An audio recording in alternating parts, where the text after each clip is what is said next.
With our film, we tried to use some of the common conventions for slasher films, for example, the Scream Queen and the Killer, but we also wanted to challenge it not in a common way with these slashers.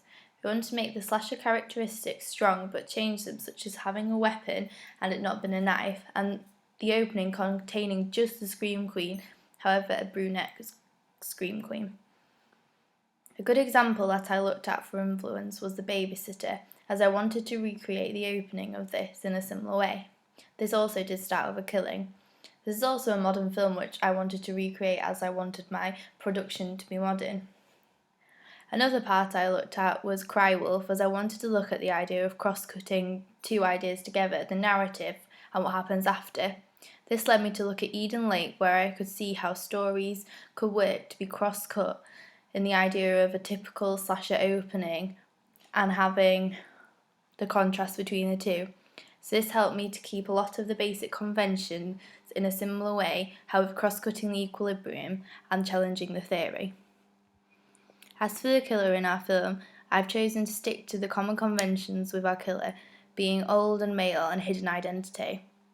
We used Mike Myers from John Carpenter's Halloween as an influence from this, as it was a hidden identity that we kept providing narrative enigma instead of giving exposition for the killer's identity. However, our killer used a basic weapon, however not a knife, as it needed to be something big and effective that would work at the end.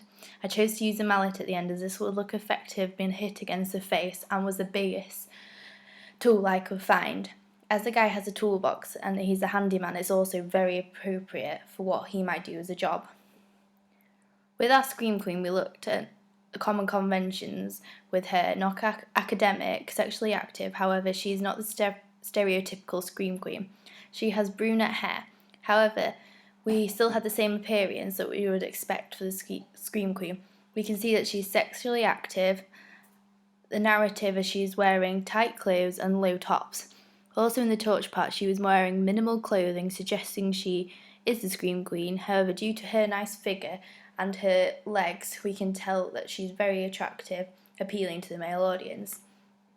As a good influence, I looked at Cassie in Scream, as she is blonde but very vulnerable, and this is a stalking scene at the beginning. I also wanted to see how she acted to make sure my actor was realistic. Then for the final girl, I looked at Halloween for influence, as there is a scene with Laurie Strode.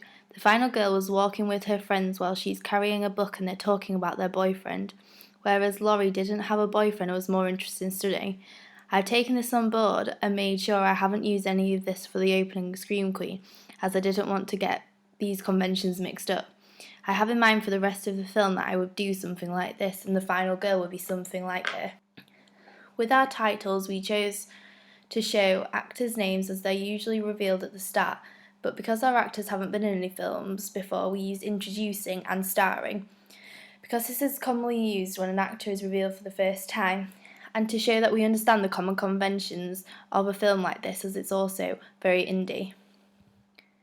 Then with editing, we also showed some common conventions of editing that was used at the start of other slasher films, for example layering a cross-cut of shots at very fast pace. This showed all shot variety, also building up for the violence scene.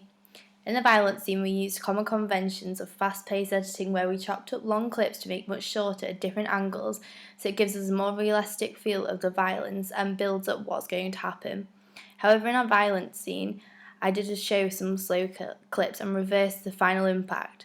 A good example of what I looked at here is in the scene in Psycho, where they chopped up their takes in the scene and used lots of short takes and non-diegetic sound to produce such a high impact. The non-diegetic soundtrack with a violent scene also has a common convention in this way, where they used a pitch violin. With our non-diegetic soundtrack, we've also shown how we understand the common conventions this way because we made our soundtrack so it builds up the tension with long drawn-out notes, which are quite suitable but not too heavy. But we've also included diegetic sounds from which we have used in other films. For example, in my film I have looked at screaming noises made up by Scream Queen, door banging and footsteps, which I have got from inspiration from Babysitter Wanted and Cry Wolf.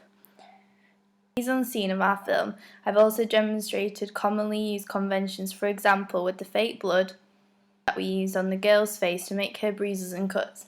I also used candles, which I had previously seen work well in the past in the cellar, which was a past AS coursework. This worked well as I thought I could recreate the same look and provided candlelit light, which was very appropriate for my scene. The characters in the film are also 15 and 16, so this appeals to the younger target audience that I've tried to target. This is a very common convention in all slashers, as it also brings in the target audience that I'm looking at. And when we got feedback from the group of teenagers where I realised alterations so my film was more effective, I constantly did this to make my video the best it could be and allow for any changes possible.